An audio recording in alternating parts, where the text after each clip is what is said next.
चला तर विद्यार्थी मित्रांनो, आज आपण सेट परीक्षेसाठी मराठी विषयांच्या काही प्रश्नांचा अभ्यास करूया। जणू शब्दार्थी काव्यम ही काव्याची व्याख्या कोणाची आहे? प्रश्न जून 2012 ला विचारलेला आहे। विश्वनाथ, जगन्नाथ, भामह की रुद्रट? तर याचं अचूक उत्तर आहे रुद्रट। दुसरा प्रश्न आहे, शोध स्वतःचा हा लेख संग्रह कोणाचा?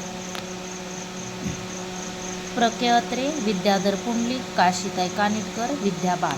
तर याचं अचूक उत्तर आहे विद्या बाळ। साहित्य निर्मिती आणि समीक्षा हा ग्रंथ कोणाचा? साहित्य निर्मिती आणि समीक्षा हा ग्रंथ कोणाचा?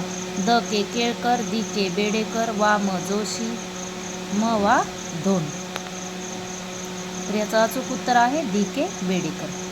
पतित तू पावना, नवीशी नारायणा, जरी सांभाळीशी वचन, ब्रीद वागविसी जाण हा अभंग कोणाचा? जनाबाई, परसा भागवत, कानोपात्रा, कर्ममेळा? तर याचं अचूक उत्तर आहे कर्ममेळा। जरी उजवेनी अंग हाले, नवकर्णभूषण डोले, रत्नक विचित ते लाजे, जैसे रवी मंडळ ही रचना कोणाची? विसोबा खेचर, परसा भागवत, सावतामाळी, बहिरा? तर याचं अचूक उत्तर आहे विसोबा खेचर। पुढचा प्रश्न आहे डिसेंबर 2014 ला विचारलेला। दीप्त ललित मध्यम अशा वर्णनीयाला योग्य अशा पद्यात आस्वाद्य होणारे गुणसाकल्य म्हणजे काय? ऑप्शन आहेत रस, रीती, कविता आणि प्रतिष्ठा। अचूक उत्तर आहे रीती। अलीकडे महाकाव्य का निर्माण होत नाहीत ही खंत कोणी व्यक्त केली? जून 2012 ला हा प्रश्न विचारलेला आहे। वा म जोशी, के ना वाटवे, दी के बेडेकर आणि सुधीर रसाळ? तर याचं अचूक उत्तर आहे दी के बेडेकर। गुण हे रसाचे धर्म आहेत ही उक्ती कोणाची? गुणचंद्र, अभिनव गुप्त, हेमचंद्र, आनंदवर्धन? तर याचं अचूक उत्तर आहे आनंदवर्धन।